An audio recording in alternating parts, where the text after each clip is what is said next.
Hi, everyone. Today's lesson is going to be on matching reasons and to the evidence that you research. For a persuasive paper. So, what I did is, first of all, I chose my topic, which was trying to figure out if zoos are good or if I felt zoos were a bad thing. So once I did some research, I came up with that I do not think that even though zoos, well, I'm going to read you my claim. Even though many people love visiting zoos, they just aren't in the best interest of the animals. So that is going to be my arguable claim. I want to point out two things here. A claim and a thesis are words that can be used in the same exact context. So you're just when you're making a claim, it is when you are stating what your opinion is, and a thesis is the same thing. Making it arguable is when you take a topic like zoos and then you decide after doing research which side you want to take on the issue, and that makes it arguable because people could argue either way for zoos. For this one, like I said, I am choosing that it is not in the best interest of the animals. And my reasons are this. My first one is that they aren't in their natural habitat. My second reason is that they don't live as long when they're in captivity. And my third reason is that animals are taken from their families.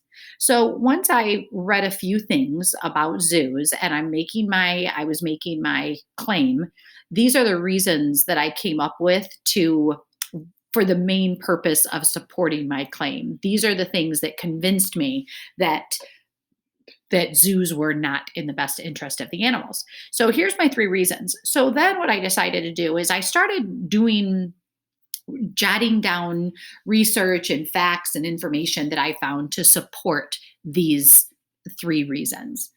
Then I started writing, I started jotting all of this down. And so what I want you to do today is once I have all of these different I'm sorry, different evidence to support my reasons, and now we want to match each piece of evidence with the reason that it supports. The purpose of this is we're going to put a 1, 2, or a 3 on these little lines, and depending on what they match up to up here.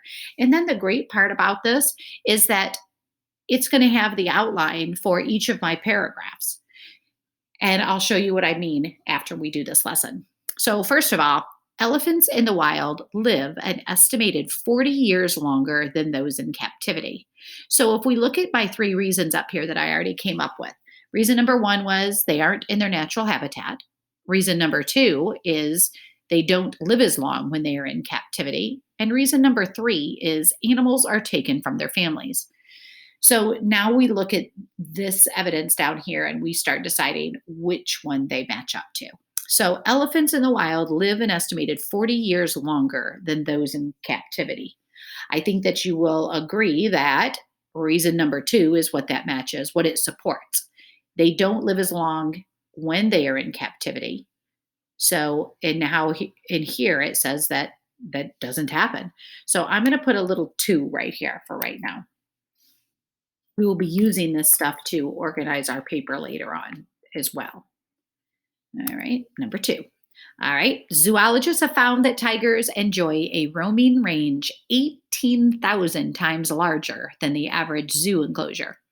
For polar bears, it is 1 million times larger. Wow.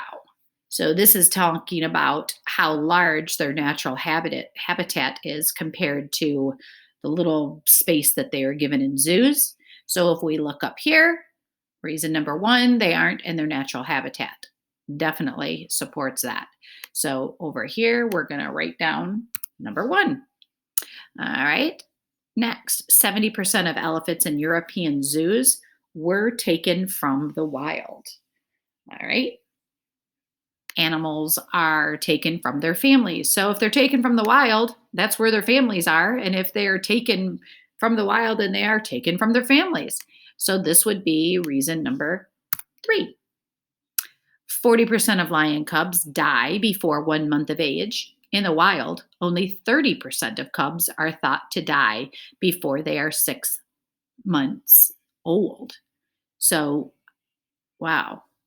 Yes, so they live much longer in the wild, or they have a better chance of survival in the wild, is what that's saying too. So I would definitely match that up too. Don't live as long when they are in captivity, because it's talking about death. All right, number two. Hunters are paid to find specific animals and bring them to zoos that need them. Oh, goodness. So, in that situation, again, if they're paid to take them and find what they need, then they are again being taken away from their families. So, that one would support number three. All right. Orca whales are forced to live their lives in tanks that are less than 50 feet deep, whereas they can dive up to 1,000 feet in the ocean. That is a huge difference. So it is again talking about natural habitat being completely different in zoos. So, reason number one. A Freedom for Animals study found that 79% of all animals in the UK aquariums, which are European, United Kingdom aquariums, are caught in the wild. All right. So, again, they're talking about being taken forcibly from the wild. Again, then must be taken from their families. So, reason number three would be this one again. By law, shark tanks only have to be 350 feet long. In the wild, sharks often swim up to 100 miles a day. This means that they would have to make 15,000 laps in an aquarium. Wow. All right. So I think you will agree that it is talking about they are comparing the difference between what they have in a zoo compared what they obviously need, um, since they often swim up to 100 miles a day. So we would say they aren't in their natural habitat for that one because it's talking about how different it is.